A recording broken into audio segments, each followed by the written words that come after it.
Hello, everybody. Welcome back to Frankel, A Taste of Sculpterra, a weekly episode about Sculpterra, airway, winemaking, grape growing, the Paso Robles wine region as a whole, grapes around the world, lots of different topics. So thank you for tuning in. Please, before you go any further, please like, comment, and subscribe. Hit the notification bell to be notified when we have a new video. This podcast is also on Apple Podcasts, on Spotify. So it's awesome. We're all over the interweb. Ask a question. I love answering questions. At the end of this episode, I always leave time to answer questions. And mostly it's been questions I get at the tasting room or at the wine club events, parties, and sorts of things. But yeah, please feel free to ask any question. I'll be happy to answer it on the next podcast. And Happy New Year. Today is New Year's Day because it's coming out on Thursday. So Happy New Year 2026. We're recording this a couple days before the New Year's. This is our last episode of 2025. It's the 15th episode. I don't know if I said that. 15th episode of my podcast. So thank you for tuning in. I'd like to introduce my two guests today. If you guys could introduce yourselves. We'll start with Kory to my left. Yeah, Kory Burke, owner, winemaker, chief puncher downerer at Dressler Winery, one of Sculpterra's neighboring wineries. Yeah, thank you, Kory. This is exciting because it's the first time we've had another winemaker on the episode, and his winery is right up the road from us. I think he's the closest in proximity. Yeah, to Sculpterra. So we have a similar climate, soils, topography, very similar, but yet there's going to be differences in the grapes we grow and the wines we make. So thanks, Kory. Then I've got our assistant tasting manager again. Hi. Back to Darren Brown. Thank you, Darren. Yeah, third time? I think it's my third time. It might be your fourth time. Could be fourth. I get a lost track of time. Yeah. So it's nice because we've got some experience today on today's podcast with grape growing, winemaking, and wine tasting. So should be fun. And we're going to talk about the Syrah grape varietal, which at one point was really becoming Paso's best grape, where just winning lots of awards and high scores, and it really matches our soil and climate and grows really well in Paso. It's great here. You can bottle Syrah on its own. You could blend with it. You could do rosé from Syrah. Lots of options. So we're going to taste our Syrah blend. Also, one of Kory's blends at the end. So all about Syrah, like what's happening in the world of Syrah, where it grows, where it's from, changes in the culture and industry and people's perception of Syrah. So that should be fun. Wanted to update you with the vineyard and winery. We've gotten a lot of rain. This last week we had over 3 inches of rain, which was great to see. There was a lot of wind, which caused a lot of damage. We had a tree that came down at the tasting room. There we go. And fell on our outdoor bars made of granite. So we got these beautiful hard top granite bars. So it didn't hurt the bars at all. It was a heavy tree. I tried to push it over and I couldn't push it. It was so heavy. But we got out our chainsaws, chopped it up, and cleaned it up because we were supposed to taste wine at that bar. That wasn't going to happen. So yeah. A lot of wind during this last storm. This storm happening now is not supposed to be so windy, but then there's a storm next week coming that's going to be really intense, apparently. It's always funny. I always tell people when it rains, don't drive around the property, stay on the road, or you can't get to the production building or the case good room from the tasting room because you'll just get stuck in the mud. You'll just slide around and we'll have to pull you out with our tractor. Happens every year. Our creek bed ran on Christmas Day, which was exciting. We have a creek bed that runs through the property, and usually when we measure it, it takes 11 inches of rain for it to get going, but we're only up to 8.5 inches right now, and it kicked off. So I think because October and November we had those rains during harvest and the ground is saturated, that it was enough for the creek to start running. So it ran Christmas Day, it ran the day after Christmas, and then on Saturday it was dried up. But now every time it rains, the creeks are going to run. So a lot of fun, beautiful. I love walking in the creek with my son. He jumped in, fell in, muddy, ruined his clothes. Boys will be boys. Great experience. So rain is good for the vineyard. Right, Kory? Wouldn't you say rain is good? It is great as long as it's rain that's not just taking away the vineyard soil and such, and it's really doing, just kind of sitting underneath the vines and going deep down in the dirt so that the grapes can pull from it for the next year. But rain's great. Yeah, from my research and understanding, rain will leach out the salts in the soil because when you irrigate with drip irrigation, every time you irrigate a little bit of that water evaporates and leaves behind a small amount of salt. So over years and years and years, you get salt buildup in the soil. So rain, you can't replace rain. Rain will just leach out all the salts in the soil. So that's the main benefit. And like Kory said, it'll recharge the reservoirs and the groundwater, and then it'll make, once spring hits, then the vines have all this access to all that water. And then it depends on your soils. I mean, we have clay, sand, loam. We have some places behind the tasting room where you could dig a backhoe pit and there's lots of water. I mean, it doesn't drain because the clay is so thick. And then we have other spots with more sand, and you just never hit water because all that water runs through that part of the soil and until it hits something harder. But yeah, rain is good. I mean, if you look back at 2023, we're going to taste our 23 statuesque. 23, we had 28 inches of rain. It was the coldest winter on record because of so many cloudy days, rainy days, not a lot of sun during the winter months. And that was an awesome vintage. So hopefully we're kind of on track to maybe hit over 20 inches of rain, and the vines will respond in a great way. Okay, Kory, I want to throw it to you, ask you a few questions about your taste room and winery. How many years have you been open? Yeah, so we actually started off as a little winery called Gelfand Vineyards. The vineyards were planted in 2000 to 7 varietals across 10.5 acres. We found this little place in 2018. I think we were down in SoCal and Redondo Beach when my wife and I had came across Paso and thought I was like walking through a little Hallmark Channel movie and loved being there. And always had a little bit of a dream to do something in wine. I just never knew what it was going to be, and certainly not make wine and not have a vineyard and all that. And it just kind of happened. We had bought a little property, had an acre and a half of Zin growing on it over by Bianchi Winery, and it was a good little start. But I want to learn how to make the wine. Had no idea how to make wine whatsoever, so why not buy a winery and have a bank loan where you have to figure out how to make wine pretty quickly. But we found this vineyard to learn how to make wine, and the owner was great to work with and learn from. So 2020, we took over. We came to terms with him to buy it on March 7th of 2020. 10 days later, California shuts down and gets all wonky. So, yeah. Now, did I knew Leonard Gelfand pretty well because he made wine at Malloy O'Neill, or he helped. Malloy O'Neill Winery helped Leonard Gelfand get his start and do Gelfand Winery. So he worked with you the first year, or he showed you what his procedure and how he did everything? That's right. So in 2018, we brought our grapes over for the first time and started just doing whatever he told us to do on his grapes and helping out. Then just as basically making our wine with him too. And then it was 19, well, actually it was first day of harvest of 18. He brought up to me and just said, my son doesn't want to do this. Maybe you and your wife want to buy this from us one day. So 6 months later, we moved up full time to be ready for it in May of 19 with our now 8-year-old daughter who was, just turning 2. And then it was, so he stayed on board. Well, going into 19 harvest, he was mostly there, but it was more so just, here's my process, go ahead and do it. And have fun with it. And I just thought I was helping him make his wine, and it was going to be his responsibility to pay for it and sell it for the next 2 or 3 years. And it was 2 months after harvest, where he just said, okay, let's do this. Let's figure out how to make it so you guys can take over. So we came to terms then and took it over. So you discovered him from just being in Paso, because you said you had property by Bianchi? Not even that way. So there's a small little wine festival, Garagis Wine Festival. So we were down in Redondo.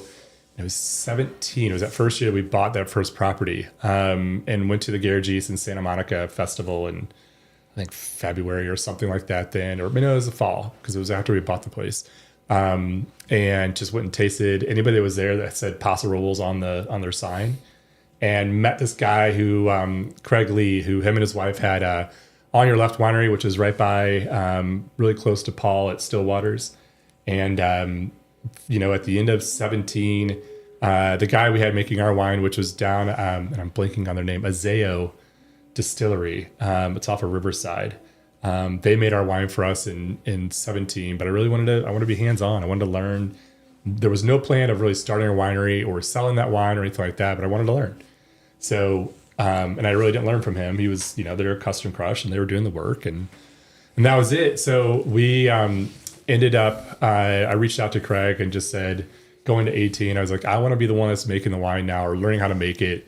Where do I go? My thought was maybe I just take the grapes over to Cal Poly, like, take them. I don't care. Just do whatever you want with them. But can I just listen in and learn and, be hands-on somehow, or, work with Craig? But Craig was making his wines, as he told me, at Gelfand, basically. Oh, okay. And so he made an intro. It was a Wednesday morning at 9 a.m. He said, hey, the Gelfands are here up in Paso.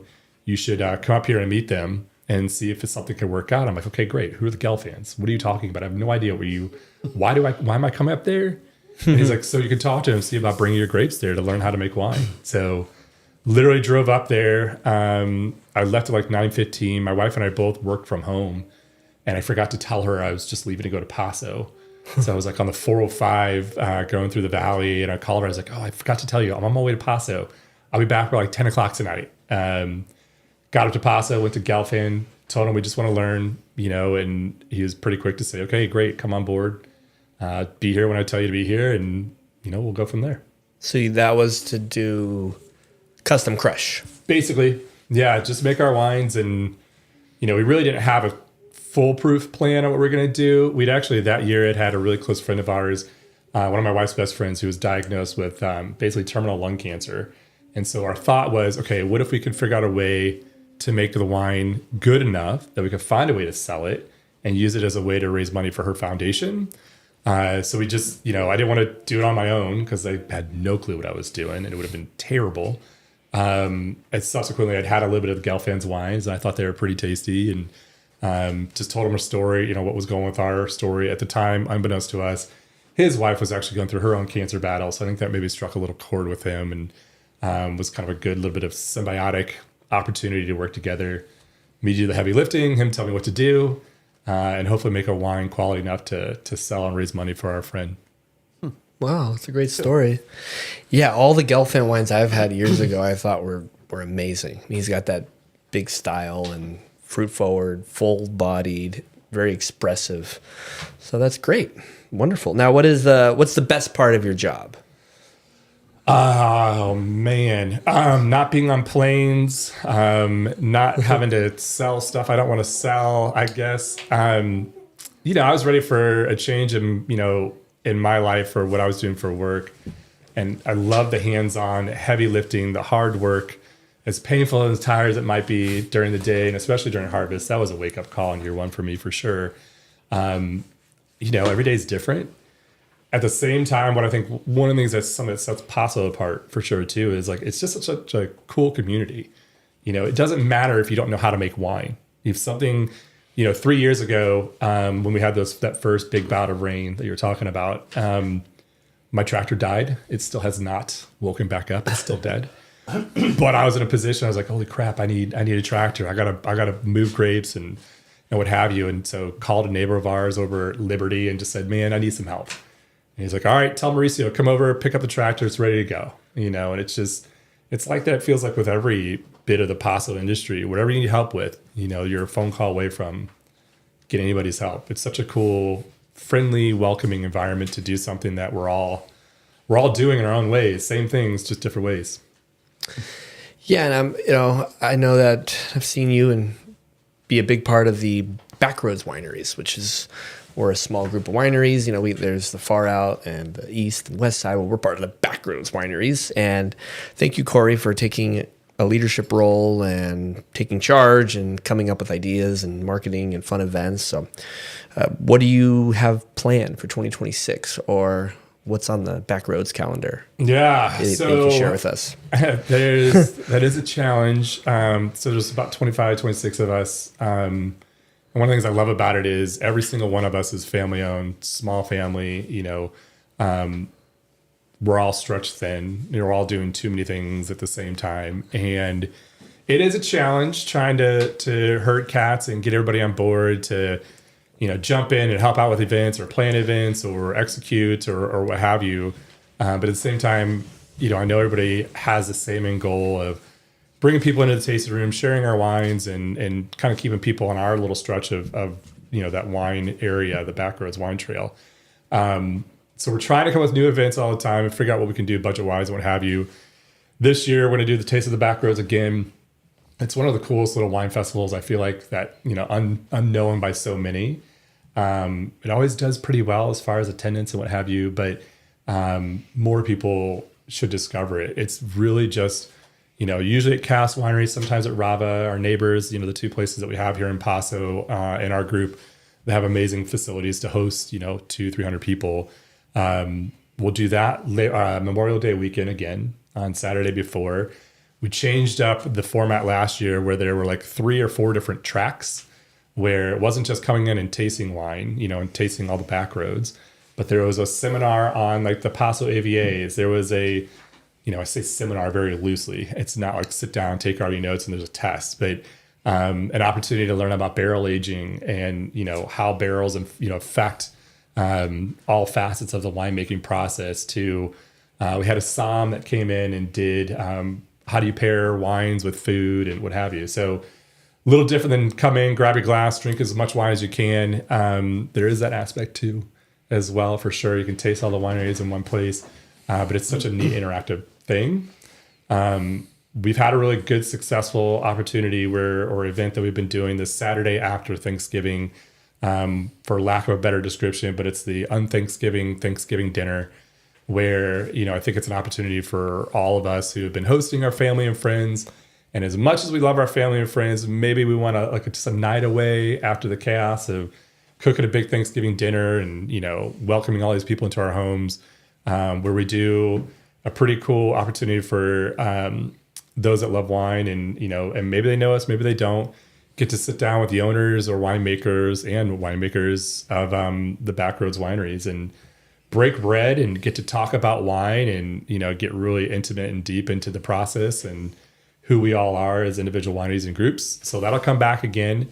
And there's, we're trying to figure out a couple things for the summer where we can really, in times a little bit slower, start drawing traffic into each other and just see how do we kind of leverage the fact that you can just come to the Backroads Wine Trail and be there the entire weekend. You can stay here, you can taste here, you can eat here. Just trying to figure out better ways to really engage all the wineries and guests. Fantastic. Yeah, it's a great group. I remember years ago we had the passport book. Has anyone told you about that? Where you get a book and you get stamped. You go to Dresser, you get a stamp. You go to Cass, you get a stamp. And if you fill all your stamps, you get a gift or a free tasting or something. So that'd be kind of cool because there's a lot of smaller Backroads wineries that are only open on weekends some of them are hard to get to but they're worth experiencing. There's some amazing places that you've never heard of that you need to try out. So, okay, Darren, I have some questions for you. Okay. It's the end of the year, and I really count on you to help me with the inventory. So, end of the year, we count every case, every bottle, all the wines. I count all the barrels and do that monthly. But end of the year, we do a deep dive, and mainly I like doing it because then I can see what is selling and trends over time. We're selling more Cab this year or Pinot Noir or Syrah or Viognier, whatever it is. And I can look back at other years and see what's selling. And we think we know what we're selling, but we make over 25 wines every year and changing the tasting list every month. So,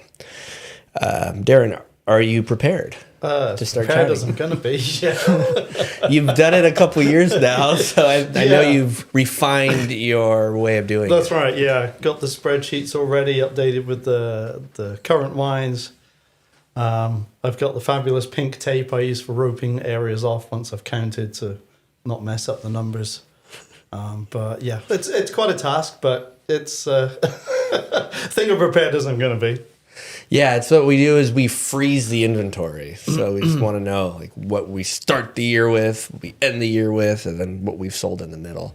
And it's funny too because it makes you really like the idea of having a non-vintage wine. Because instead of having 6 different Cabernets, you have to count. You just have one Cabernet. You know, we've got multiple because it's not just 25 wines. It's 25 wines times 4 years, so it's 100 wines that we have to count and add up. But it's very helpful. I really like looking at it. It looks like we're going to sell the same amount of wine this year as we sold last year. It's going to be really similar. So it's interesting. Very interesting. Yeah. It's a good way of organizing our barroom storage as well, because there's always like some random case of an old vintage that pops up. So yeah, it's good to do these things. We'll get the surprises out of the way then and there. What about Darren? I've heard this a lot from customers and from people I run into, that people's tastes, their preferences are changing. People are more interested in drinking white wines than red wines, or that's seeming to happen. Have you seen this?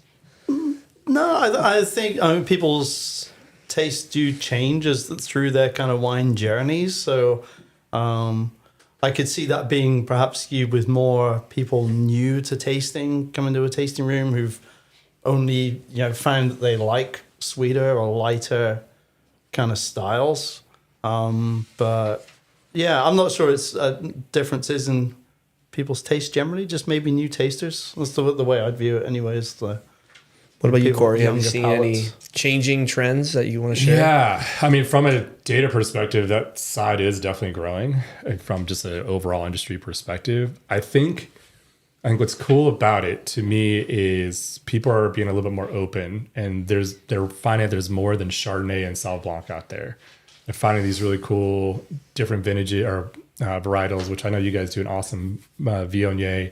It's a wine that we do as well, and it's a wine that I like to call it's the red wine drinker's white wine, right? Like it's got a little bit more body, a little bit more mouthfeel to it, a little bit bigger overall, or can be. So I'm seeing in our tasting room, people are a little bit more open to it, and everybody knows us that does know us as the home of bold reds, and that's what we do. That's been our moniker. And I remember when I started doing a couple of whites, and we had some club members that got mad at me. I'm like, you don't have to buy them; they're not in your club shipments, but just open up your mind, just give it a try. So there's some wonderful whites, in the industry, Paso especially too. I'm seeing it more, and I hosted a guy and his friends last night that he came in specifically to buy white wines. It was like a 6 o'clock tasting too, and I was ready to go home, but I'm happy to sell wines at any hour of the day. And that was literally like, let's go through the whites that we're doing and what have you. So I think I almost look at it as like people are opening up their eyes a little bit more, and they're willing to give it a go. They're not thinking of, their parents, oaky Chardonnay that they had in, the 80s and 90s growing up. They're seeing that there's some amazing white wines, that maybe they're not exactly what they want out of a red, but it's something kind of nice to try as well. Yeah, that's a fair point. Yeah, and there's so much variety in Paso Robles that, I don't know of any other wine region in the world that has so much variation in great varieties and winemaking choices. So it pays to have an open mind. And say, there's no good saying I only drink this or I don't drink that. You just try it. You never know. I'm seeing less people say I only drink reds, and more people saying like I'm willing to experience the whites. Almost like they're opening up their horizons a little bit. Good. Yeah. Very nice. Okay, Darren, what are some of your goals for 2026? Your wine goals. Okay, so biggest, if I can make it happen, is going to be the WSET 3 education program. I got to save up for that and do some swatting, try and build up my knowledge. But is there a wine tasting in that exam? There is, yeah. So at the level 3, you have to make similar notes to the examiner. So this isn't, you see these incredible psalms, like, it's this wine from this vintage, and it's not quite like that, but you have to align with what the examiner thinks of the same wine. So similar descriptors and similar kind of appraisal of the wine's quality. So It'll be interesting to be tested on that. We'll see. Gotta build up the skills. Fantastic. Well, later on this episode, we're going to taste some wines. We're tasting 2 Syrah blends, one from Kory's and one from ours. But before we do that, we're going to talk about Syrah. This is the World of Wine segment that I like to do each week. Like I said earlier, I love Syrah. It's a great grape. I love making it. I've learned different approaches and I've experimented with it and learned how to do it and have it come out well. But Syrah has struggled, at least the last couple of years, and a lot of it stems from the confusion of Syrah and Syrah and Shiraz. Can you guys help me say this here? Yeah. Yeah, because people they buy a Syrah, it's a Shiraz, which is the same grape, Syrah grown in Australia. So maybe they buy one thinking it's California wine, it's Australian wine, and they don't like how it tastes. So that's hurt it. That, it's the same grape, just pronounced differently in different countries. Also, the Sideways effect, the movie Sideways effect. Was it the author that was here on the author showcase? Who wrote the book Sideways. He came to Sculpterra and was signing books. So I'm sure a lot of you have seen the movie, but it did have an effect on Pinot Noir. Sales went up. People went after Pinot after the movie. Merlot was hurt from the movie, and Syrah too was hurt from the movie, just because since Pinot got so hyped and popular, kind of brought down the popularity of Syrah because of that. And it was overproduced in the early 2000s and the 2010s. A lot of the research from Tablas Creek, you got to hand it to Tablas Creek with the Rhone grapes and with their partnership in France and all the research that they've done. They've talked a lot about that as well. I mean, it grows great in Paso, so I love growing Syrah. I think it's also a finicky vine. There's lots of diseases that can happen to it if you don't give it enough water and keep mildew and botrytis and other problematic problems off of it. But I also think there's been a lot of over oaked Syrahs, just adding too much new American oak, where it just overpowers the delicate nature of the grape, takes away some of the fruit and natural peppery taste of it. Also, one thing great about Syrah is a lot of people use it to add color to Pinot Noir. It's funny because in Sideways, it was all about how Pinot's so great and Merlot is, a poor man's wine, or, it's what you drink if you don't know anything. But a little bit of Syrah added to Pinot gives it a lot of color. So that's been a trick in the trade for a lot of California winemakers for years and years. But here's some good things about Syrah. It's very food friendly. It pairs well with red meats, games, mushrooms, barbecues, cheeseburgers, cheddar cheese. It's a great food pairing. It does, there is a problem with Syrah where it can lack acid, where it becomes weak and flabby. So it's imperative not to let the grapes get overripe. Also, fermentation. It can get hot during fermentation. It has a tendency to heat up. So the yeast need to be fed during fermentation in order for the yeast to complete fermentation and not to give up early or to give off odors, because that can happen too with Syrah. But it's a fantastic grape. I love making it. I've kind of like Zinfandel and Primitivo, you have to ferment it cold. That goes a long way in the longevity and health of the yeast to get it to go all the way dry. What have you experienced, Kory, making Syrah? You guys obviously make Syrah. Yeah. What are some of the tricks of the trade of Syrah for you? It's my jam for sure. I'm a huge fan of Syrah and Syrah-based blends, and obviously it goes really well with Cab, and that's one of the wines that's that blend, that Cab and Syrah blend has really kind of been a calling card for Paso overall. A good Syrah to me, like I love when there's a stinky funk going on during fermentation. I don't know how to describe it, but every time the fermentation just has a very definitive nose to it, I know the Syrah is going to come out wonderfully. It is a tough one. It does ferment hot if you're not careful. We've had some weird things that have gone on with it from time to time. If, it's always the one for me. It's the Murphy's Law grape where everything's going fine. I'll leave for the day. I check the temperatures during fermentation. All of it's great. And then I've come back in and I've dropped from 25 bricks to start, and it's at 6 in the morning. And it's crazy how it can do that. It's one that can fly through. You don't really obviously want it to be done. And, from a workload perspective, it's great to get through fermentation in like 2 days, but it's not great for a wine and for the process. So that's always been one that I've had to come in, when I get really nervous. And it's the first one that comes in for us every year too. First red grape, Tempranillo, and Syrah every single time. One of the things I love to do with it, I've only been able to do it a couple times just because of timing. So we buy our Viognier grapes from Stillwaters, from Paul over there every year. And twice out of the 4 years we've bought grapes from him, we've been able to time it where we co-ferment. Not a lot, just, 5 gallons of grapes going into a half-ton fermenter of Syrah, but that's the natural or good way of correcting that flabbiness that can happen, the lack of acid in Syrah. And it just gives a nice little bite to it and a nice little taste to it. That's what I like to do with it when I can.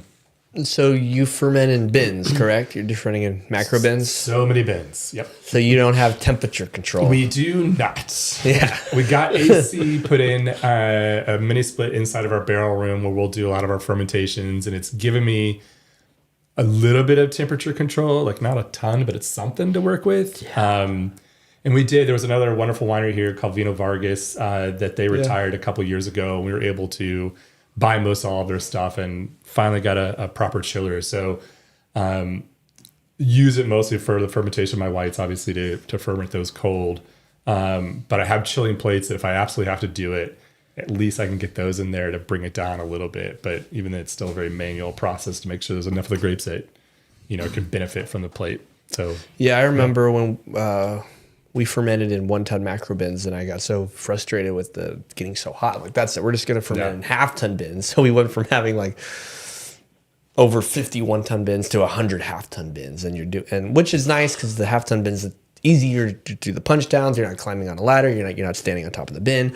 But yeah, fermenting in half-ton bins, you get more temperature control. Then you can move the bins outside, inside, air conditioned, put them in the sun during the end of fermentation to help the yeast finish off. So do you use half-ton bins or 1-ton bins? We do mostly use half-ton. I've got a few, I have like 6 1-ton, and it's more of a balance between what grapes are coming in when. Like, this harvest was awesome because you'd have like 2 grapes that come in, get it through fermentation, put them in the barrels of like 3, 4, 5 days later. The next round of grapes would come in, and you kind of go from there. So I think at most this year I had like 18 or 20 bins at a time, but for 2 of the 5 years that we've existed as Dresser, I think I have 52 half-ton and like 6 1-ton, and I've had them all going simultaneously just because of weather and whatever. Right. I don't mind the 1-tons, but if they were all 1-tons, it would be rough for sure, because I don't know how many times I've come within an inch of falling into a bin. When you get on top of it and you're punching, it's impossible to push down a 1-ton bin of grapes. They don't care how hard it is. And it's usually then in those moments too, it's just get on a platform, go with the arms, turn it over to at least get something going from it. But yeah, half-tons are better, but space-wise, it's a big thing. So yeah, 1-tons are good. The for that. 1-ton bins are good at the end of the season when you're making Cabernet and you want to heat it up, because then it's going to retain the heat from the thick cap of skins, and then you could put them inside and put a space heater on it and help it out, because we're picking Cab end of October, and then you get cold. It gets a lot colder out, so the half-ton bins don't retain the temperature like the 1-ton bins do. So yeah, I remember helping with the punch downs on those half-ton bins. That's quite the. It's like painting the Golden Gate Bridge kind of process. It's a great workout. Yeah, I remember getting on like a 1-ton bin, punching it down, jumping off, getting my hydrometer, checking the temperature, getting off, adding yeast food, getting back on, punching it down, and doing the whole process. I think if I had a helper, someone could be checking, someone could be writing it down, someone could be doing the addition, and someone could just keep punching. And then I'm a stickler on keeping things clean, so we always sanitize in between lots, or sanitize in between yeast, lots of different yeast. So super fun. But yeah, we do mostly tank fermentations now. We have 2,000 gallon tanks, which are good for 7-ton fermenters, and then we have 4,500 gallon tanks, which are good for 15-ton fermenters. But we still use bins for fermentation, and brings back a lot of memories. Love doing it. It's a great workout. Well, on the event calendar, so on the Sculpterra event calendar, New Year's Day, you're watching this New Year's Day, we are open. We are open right now, New Year's Day, so come on in, and I don't know if it's raining. Hopefully it's not raining. Even if it is raining, we have space inside. We have our patio and crush pad barrel room, so come on out. January 15th, I'm doing a winemaker dinner at Manny's Pizza in San Miguel. We've sold 20 tickets up to this point. We can only sell 32, 34, so get your tickets now. We have our wine club open house party, February 21st, 22nd, Saturday and Sunday. We've got the menu published. In fact, in a couple weeks, I'll be back on to just talk about the menu, the food and wine pairings, why we're doing it. I've got some library wines we're bringing out. Barrel tasting. Hopefully I can do that. If it's not too wet, I can get to the barrels. I'm doing a blending party February 28th at Sculpterra. And this is great. This is a lot of fun. We have people make their own blends, and I'm the final judge, so I get to decide who made the best blend. I think last year we did it where everyone tasted their blends blind, and then they got to vote. So they didn't know which blend they were trying, if it was theirs or someone else's, and we did it that way. But I also like it if they have to make a blend that pleases my palate. Why not? And then we got the Zinfest weekend. Do you celebrate Zinfandel Festival? You know, the old Paso way. The old Paso way. I mean, I'm happy to. Zin's one of my favorites, so we kind of do lean in that, and the blend we're going to taste too has Zin in it. So we don't push it so much as Zinfest per se, but we lean into the spring release kind of focus. But yeah, on some level we do. Yeah, Zinfest weekend, we're going to do a food and wine pairing through the garden. You get 4 different appetizers at 4 different stations, and you're parked in front of a sculpture, so you learn about the sculpture, the art, the wine, and the food. Very fun. We've been doing this the last couple of years, and it's great. Okay, moving on. Too much information, the part of the episode where I tell you something maybe you didn't know about me, because I'm not just a winemaker, a grape grower. I'm a husband, I'm a father. I have chickens and goats and sheep and a whole big family farm. It's a lot of fun. But one thing, it's a cool story, was I got a scholarship in high school. My senior year, I got invited to scholarship night at our gym. You know, it was a Thursday night, and all the kids who were receiving scholarships got invited. I didn't know what scholarship I won, but I went with my family. I was 17 years old, and I was sitting there, and I thought it was one of the ag scholarships, perhaps. But I'm probably halfway through the night, our principal gets up and starts saying, "Oh yeah, we have a student here today who is receiving this special scholarship that we haven't given out in 12 years. He didn't miss a single day of school through his freshman, sophomore, junior, senior year." And my mom looks at me and she says, "Paul, did you ever miss school? Was there a time that you weren't there?" I said, "I don't know. I think I was there every day. I played sports and was, traveled for sports, but still went to school and left during school or whatever." But they called me up. So I got a $1,000 scholarship for never missing school. And it's one of my claims to fame. I like telling people because, nowadays people, they get sick at all or cough or they're, you can't go to school. They send you home. They don't they don't want you there. I went to school, had the flu, throwing up, sick, high temperatures, whatever. It was a different time back then. That was over 20 years ago. But I was very proud of that. And I don't miss work. I didn't miss school. I'm very, got to be there. I love routine. I like doing what I'm supposed to do. Kory, did you miss a lot of school? I was also a little bit of a nerd like you, Paul. Maybe not as nerdy. I bet you, I think I only missed maybe 2 or 3 days throughout high school. I just never... My parents were both working and what have you. But I can remember one day I was home, and that was only just in grade school. But I don't think I missed hardly anything. Yeah, I think I was always terrified of having to make things up. I didn't want to miss. Yeah. Oh man, I have to take that test because I missed the test. And yeah. What about you, Darren? Were you a good student? No. I paid attention when I went. You paid attention when you went. That's good. Well, it's funny because then you get to college, right? And I went to Cal Poly, and people don't go to class, which I thought was bizarre. It's like either your parents are paying for it, or you have to work after school and to pay for college. College is expensive, and you're not required to be in class. You could show up for the notes, or show up on the test days, or they give you the book, or you go online and read the materials. But a lot of people don't go to class during college, and that really surprised me. It's like, wouldn't you want to be in class if you're going to college? So even in college, I was there. I enjoyed it. All right, moving on. Animals in the vineyard, my segment where I go over an animal that we have on the property, the vineyard, or the pistachio trees. What about road runners? Have you guys heard of the roadrunner bird? We've got a picture of a roadrunner. It's funny because this is a California roadrunner. What's funny is I see one once a week on the same spot of our property, so it's got to be the same same one. But interesting is it can eat a rattlesnake. We've learned about skunks can eat rattlesnakes, and they're immune to the venom. Well, same with the roadrunner.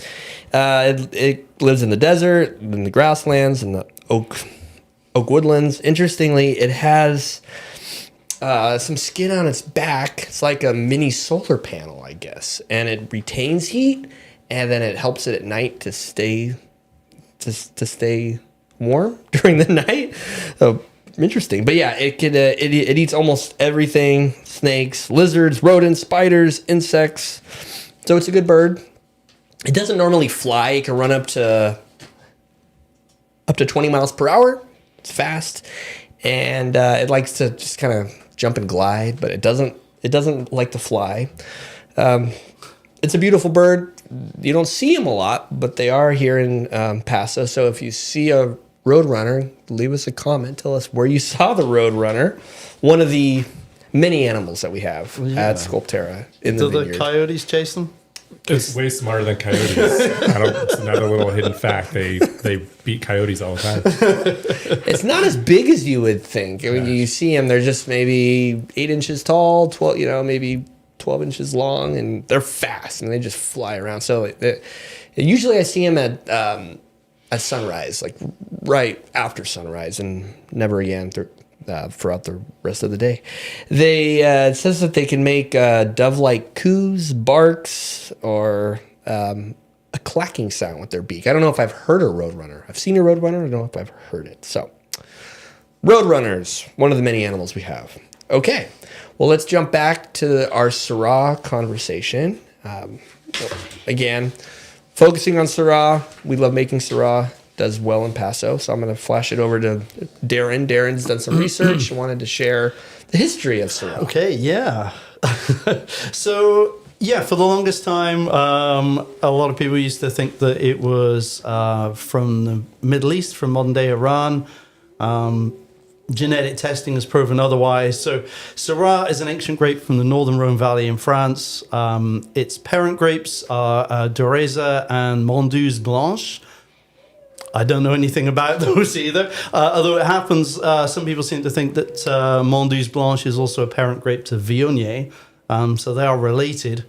And where you tend to find them in the northern Rhone Valley, they're often grown together. So northern Rhone Valley in France is where it's most well known. It's had numerous synonyms over the years. Shiraz being one of them, and that's the names that seems to have stuck in Australia. Although, as Paul said, confusingly enough, sometimes that term is often used in other parts of the world where there's warm climate and they're growing Syrah. But Syrah, Shiraz, same thing, although there is some genetic diversity, of course, as with many grape varieties.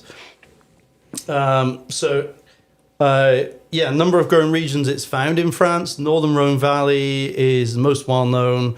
If you've ever had a wine from Hermitage or Côte Rôtie, some crazy expensive wines from that region, but Syrah is their main grape variety.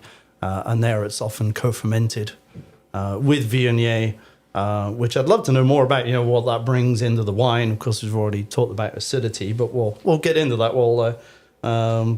But yeah, so and the floral notes from Viognier can often make its way in there. Variations in style, of course, with Syrah. Some can be very clean, dark fruit. Some can be pretty wild and not really a wine for beginners. Some of them can have, depending on the yeast and the fermentation temperature, that kind of stuff can have some pretty funky aromas. You'll often see bacon grease as an aroma for Syrah, which you think that sounds really weird, but when you try it, well, I like it. I like that kind of Come thing. taste ours. It's got the bacon fats. Right. It happens at times. It's crazy. So, yeah, Syrah been in California since the 1800s. In this region in particular, we can't talk about Syrah without talking about Gary Eberle. Of course, he was part of Estrella Vineyards, and he was, I think, the first to make a Syrah varietal wine back in the 1970s. But more often than not in Paso, of course, you're seeing it as part of the GSM blends, and that is as they use it in the Southern Rhone Valley in France, where they're adding in Syrah to Grenache to give it a little more body, a little more color. But thank you very much, Gary. A big nod to Gary. You should be watching this. Are you subscribed, Gary? Because really, you should be. No, yeah, because he got the cuttings from UC Davis, correct? I believe so. Yeah, there are stories there. I'll have to get Gary on to talk about that because there are stories about cuttings in suitcases from France, but also from Davis. I gather they, of course, the cuttings would have originally come from France that UC Davis were growing. But yeah, it's worldwide is well known now. California, Australia, some excellent Syrah-based wines. I'd love to have your comments on the video here. What's your favorite Syrah that you've had, and what's your kind of style? Have you had Hermitage? Because anybody who loves Syrah should try Hermitage for sure. What I've got. Okay, so and of course we went through when we were talking about Petit Syrah in a previous episode. Syrah is one of the parent grapes, along with Pelosin was the other parent grape that created Petit Syrah. So they are related, although in the Rhone Valley they don't especially like Petit Syrah. It's not one of the sanctioned grapes there. So go back and watch that episode if you haven't, where you know more about Petit Syrah, because we've already done that one. So we've got less than an acre of Syrah growing on the property at Sculpterra. That's right, isn't it? So normally buy some fruit from San Miguel vineyards sometimes. Eugene Alonso. Eugene Alonso, Penman of Springs. course. Eugene from the village. Yes, he's got excellent Syrah. One thing we didn't mention about Syrah, which is one of the big perks of it, is that it's ready to drink young, because it's got that. Maybe it's got less acidity, and it could be higher alcohol, and it could be fruit forward. You could bottle it young. Even if you age it in new oak, it still comes out great. It doesn't need it. It's not like Cabernet, which tannins and bitter, astringent, and bold. Where Syrah, typically in Paso Syrahs, you can bottle them after 8 months in barrel, a year in barrel, and you're in good shape. And you can release it, and the wines taste great at that young stage. One time I made Syrah from Indian Valley Vineyards, which is up in Monterey, and it was totally different. It definitely had that coastal feel to it. It had less color, more like Pinot Noir, better acidity, and more cool climate fruits, more raspberry and blueberry rather than blackberry and cherry and boysenberry. Just a different flavor palette altogether, and I loved it. And I blended the Monterey County Syrah with Syrah I got from other vineyards in Paso, and very complex. So it really takes on where it's grown.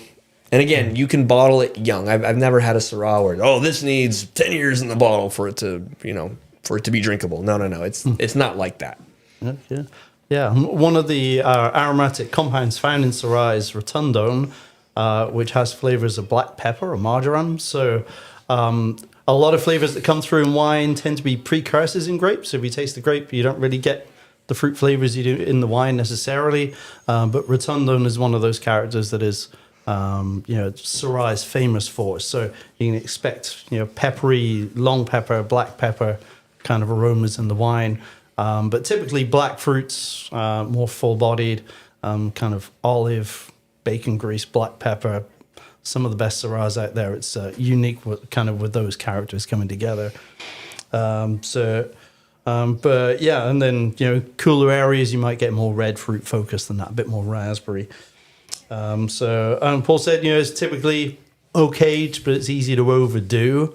A lot of winemakers are kind of moving away from over oaked wines now, which I can appreciate for sure. And a little savory wine, so great food wine for sure. Yeah, we just talked about oak. Syrah, in my mind, is a lot like Zinfandel, where it calls for new oak. Maybe you don't want to bottle it 100% new oak, but maybe 50% new oak or 30% new oak is a nice number to use. And American oak is great with Syrah. I mean, it kind of matches that grilled barbecue, bacon, sausagey, smoky component of the oak, and the grape itself has some of those flavor compounds in it. So new oak and Syrah is great. Our statuesque blend, we use Hungarian oak with the cab and Hungarian oak with the Syrah, but I'm a big fan of both Hungarian and American oak. French oak doesn't make a lot of sense to me on Syrah because French oak if you're using French oak, it's a wine that you want to age for 2 years in the barrel for it to really incorporate the toast and grain and wood itself. So American oak and Hungarian oak are both good candidates for Syrah. And I think it does, oak is not just about adding the oak taste. It also helps the mouthfeel and structure. And Syrah can lack structure. So oak helps it out.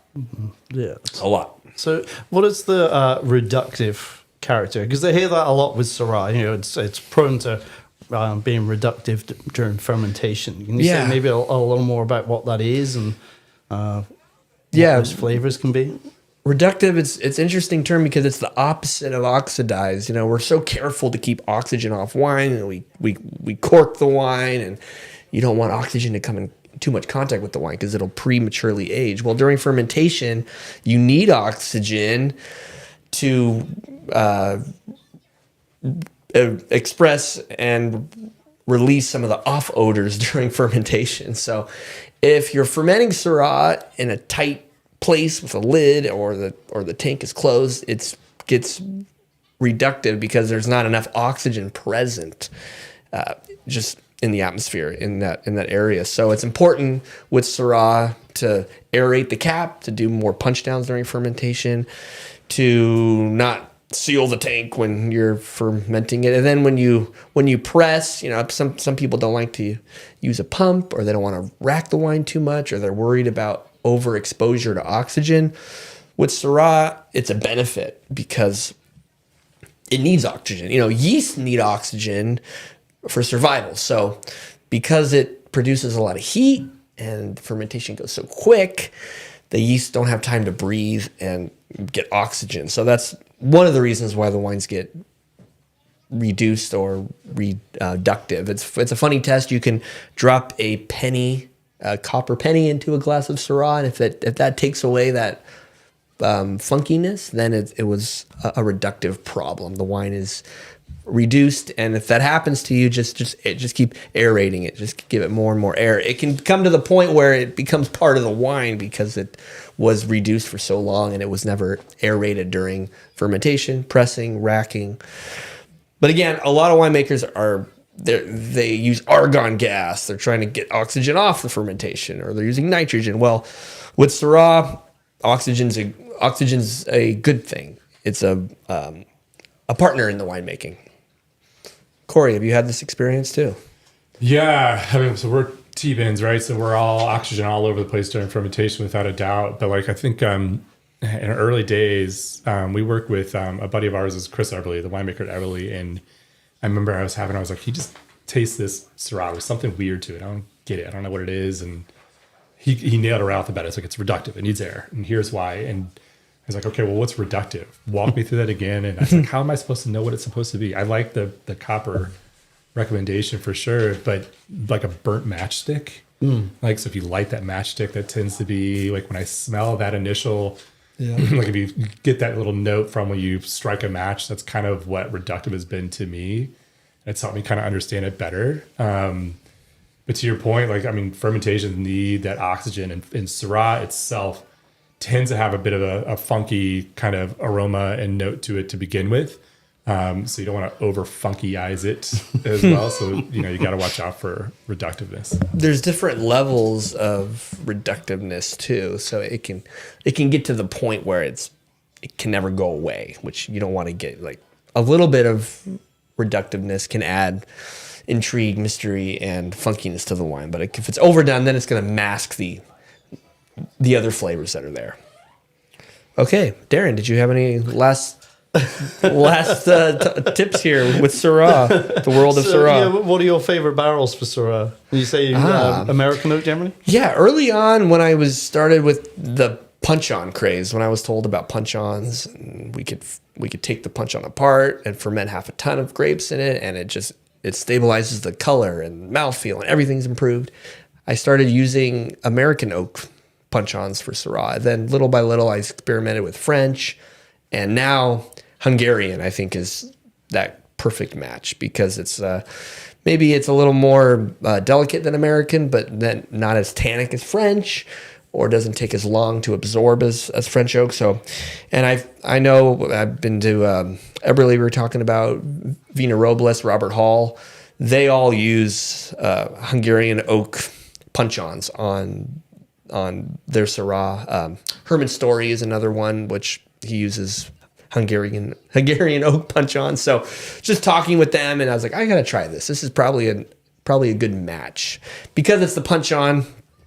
You know, there's the more surface area of wine per wood, so it tends not to over oak the wines, but add a nice complement of oak. So yeah, I'm a big fan of punch-ons for Syrah. Again, it's that magic. If you could do 50% new oak, at least up to 30% is nice. You certainly don't want to overdo it, but it definitely needs oak. Definitely. Mm-hmm.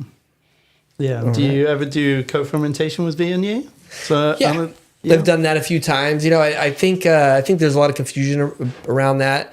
From my research and from what I was taught and what I've learned is it stabilizes the color of Syrah. So you'd think you would strip the color by adding white with red, but actually there's more anthocyanins and more pigment that you're just adding together with the white fruit and the red fruit. So it actually makes the Syrah wine darker because you've added Viognier. And yes, there is that element of acid adjustment. If your Viognier pick it early and the pH is super low and it's high TA, that would also help with the wine. And then, yeah, does it give you a tropical taste in the Syrah or stone fruit, peach, nectarine, all those Viognier characteristics that we know? That I'm not so sure because if you're adding 5% or 2.5%, I don't know if that comes through. And then once the fermentation gets hot and beat up and it's moving, I don't know if those aromas stay intact. But for the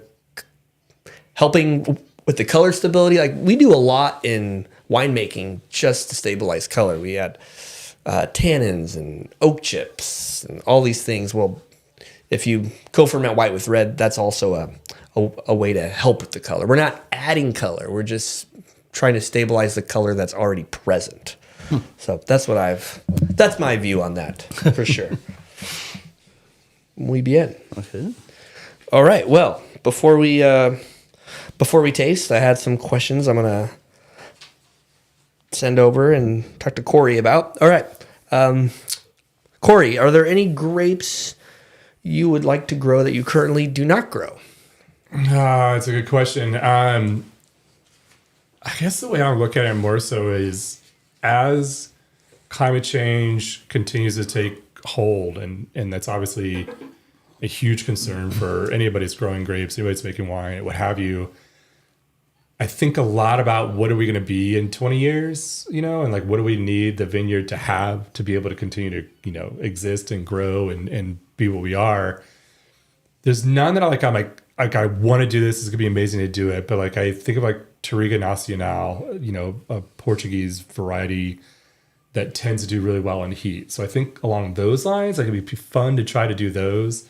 You know, if I had the space to be able to do experimental blocks, I would do that in a heartbeat and just see what is sticking, what's not sticking. You So I don't know. There's so many out there. I think we grow 60 different varietals in Paso overall. I mean, there's just so many varietals that do well here. It'd be interesting to really kind of find some new ones, and I'd be open to anything really, but nothing I'm like focused on. Yeah, I gave you a bottle of our port, Primitivo port. Oh, right on. Yeah, I think Primitivo just such a good candidate for port. I remember at the Backroads dinner, I had port, and everybody was ready for it at the end of the meal. It was a hit. So making port is a great varietal to make. I mean, you can make port with Syrah. That's a lot of great ports from the world come from Syrah. What about oak barrels, Kory? Do you have a favorite cooperage? Do you have a favorite style? We've kind of dialed that in over the years. I do use a lot of Hungarian on Syrah and Zin. I've done a little bit on Cab. I do a lot of French across Cab, a lot of French on Malbec, a little bit on Syrah. So I lean heavier at times, more with French. Our wines are already big and bold as it is, and new American, to your point, any new oak is going to impart way more kind of oakiness, obviously, to it. And so I shy a little bit from American, but I found American oak from a cooperage, AP John, that I really like. One of my favorites too. It's great. The barrels are so darn heavy. I will say they're very well made. They're very well made, but it's like they're like 50 pounds heavier. It feels like than everything else. Hungarian wise, Trust Cooperage, I tend to use theirs, which is an AP John, I think, subsidiary or sister cooperage or what have you. And I've moved to, my favorite French is, I can never say it right when the reps come here and they say it sounds way better than me, but it's just Cavin, Cavin to me. It's our most expensive barrel we use, and I guess there's a reason why I like it, because it's so expensive, and I don't know if that's just how it works for me or whatever, but everything just tastes great from there. I experimented last year in aging in a puncheon for the first time, and I found I love the wine that came out of there more than any of my 225s would have you really. Just don't have the space to really lean into them more, but I do like that larger barrel format and just the little bit of the reduction of oak influence, even as a new piece of oak that's going on the wine. But we used to have, the Galfans used to use like 6 or 7 cooperages every year. It was really about, which one's going to give them the best pricing. And I've just realized like that's not a good model for us whatsoever. And I've just leaned heavily into the 3 that we work with that have been, I know they work, I know they taste great, I know what the wines are going to be generally when they're going to age after a year, 2 years, 3 years in barrel. So I enjoy those for sure. Perfect. Yeah, I'm hoping to get Carolyn from World Cooperages, Cooperages 1912. Yep. Or is it 1902? I get those wrong. I think it's 1912. I would say 1918 was it, but it is 19. I think it's 1912. Yeah, I've been talking to Carolyn. They do a lot of demonstrations. In fact, a couple years ago, they did a make your own wine barrel demonstration at Niner Winery, where you got to go and they teach you about the toasting and the sourcing and the seasoning of the barrels. And at the end, you got to design your own oak barrel. So they're on the cutting edge of technology, wine barrel technology. So I'm going to get her to share with us what's going on. Well, let's taste wine. We're going to start with one of your wines, Kory, your Dresser Ranch wine. Just take a little bit. You're way better at pouring than I am, I bet. Just a touch. I'm like a mess when it comes to, no, I did all right. I find the darker the wine, the more likely I am to spill it. It's just the way I was going to say, this is an interesting option here to have a white couch here. And there we go. And that's how the bad pouring happens. All right. Muy bien. Terrible. As long as it goes on me and not the couch, I'm fine with that. Yeah, so it wouldn't be a wine podcast without tasting wine. We always taste a few wines. Malbec. Yeah, it's a weird blend. So, like Paul, we have young kids as well. And when we got started doing this, we wanted to, our daughter's 8 years old now. And year one, the only wine we made was called Kaya, named after her. And it just had her name on it. And that next year, when she was basically 1 year old, we took some of her finger painting artwork from daycare, put it on the label. The next year it was like water painting and what have you. And then every year, the 2,000 or 3,000 pieces of artwork that our kids give us each year, we, as the year goes along, we take our most favorite artwork and whatever, when November rolls around, it's time for us to make our decision on the label. The one that's on the proverbial fridge is the one that gets on the bottle. And so this one, let's see if I can figure out the right way. This is the Kylie. This is, as she calls it, Love Bug. And this is a little girl made out of hearts. The one we just did in 23 was a unicorn that needs a plate of cheeseburgers. Pretty hungry for sure. And the one we're bottling in January is a cat in a rainbow. So very girl-centric, all rainbow colors. But this is a cool little blend. This is mostly Zin. So typically it's around 50% Zin, 30% Malbec, and then 20% Syrah. Syrah is a wonderful wine to really provide, like you said before too, a little bit of color, but a little bit of backbone, as well. So we've kind of stumbled upon this one. Malbec to me tends to have some Syrah-like qualities, so they can play well together. I did not think it was going to play well with Zin. It's a little bit of a weird combo. But when you put in that Syrah with it too, it does all right. I like it a lot. Yeah, I get a lot of Zinfandel on the nose and more of the Malbec and Syrah on the palate. Mm-hmm. It's got that real ripe characteristic, raisin, plum, riper fruit notes. Really great. And then I can get some of that oak too, but it's not over oaked by any means. Very balanced. Very nice. Thanks. Wonderful. All right. And this was the 2022? Yep. So are you selling through it? Are you...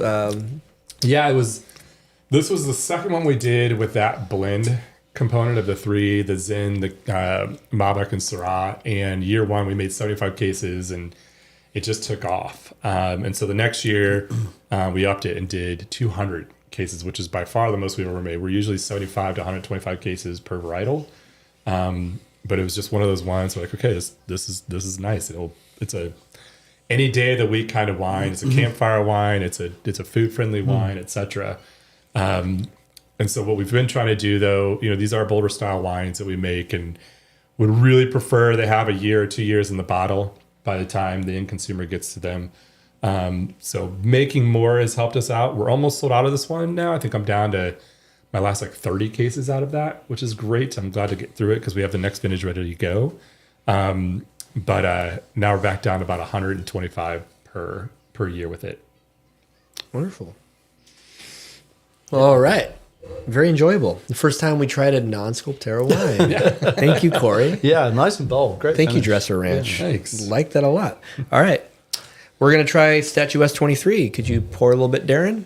This is unreleased, so we sold out of the 2021 during Black Friday and Thanksgiving weekend, and then we moved into the 2022. I'll make you pour this. I'm not trying. Since it's our Syrah special show. Thank you. This is a Cab Syrah, Petite Syrah blend. I try to keep the percentages equal parts. Some years it's maybe more Cab or Syrah, but this one's pretty close to equal parts. I think it was 900 cases, so one of our bigger blends. A lot of color, definitely coming from the Petite Syrah. But we haven't mentioned this a lot today, that Cab and Syrah are great together. Like Cab can be tannic and bitter and hearty, and Syrah can be fruit-driven and soft and round and fleshy. So the two of them just kind of interact, cancel each other out, and add complexity. And then with Petite Syrah added in there, now you're getting, something intense and bold to add even more intrigue to the wine. 23 Statuesque. Yeah, and it's just... What's nice because it's more or less equal parts. There's not one varietal that shows itself more than the others. I think I'm getting maybe more of the Cabernet. This was our Hilltop Cabernet. It was one lot of Syrah from our neighbor, from Gene on Pemmon Springs. The Petite Syrah is 2 lots of Petite Syrah. We had our Petite Syrah, and then Raphael's on out in San Miguel, which is right next to Vino Vargas. Oh, right on. Yeah, he's the next door neighbor. He helped them establish their little vineyard. So 23 Statuesque. So this is like what Kory was saying. bottling your wine, letting it age. This was bottled in February last year, so February 2020. No, it was 2025, February 2025, and it'll be released in the coming months for our wine club shipments. So, Syrah 23. Let's see what it's doing on the palate here. Smells like candy when it's young. It's great. Yeah, really, lots happening. You know, it's got that big mouth feel. I love the nose of this wine. You know, really fruit driven, but then you get a lot of that oak and spice and peppery notes on it as well. Statuesque. So we have 5 different blends. This is our Cab Syrah blend, our biggest blend.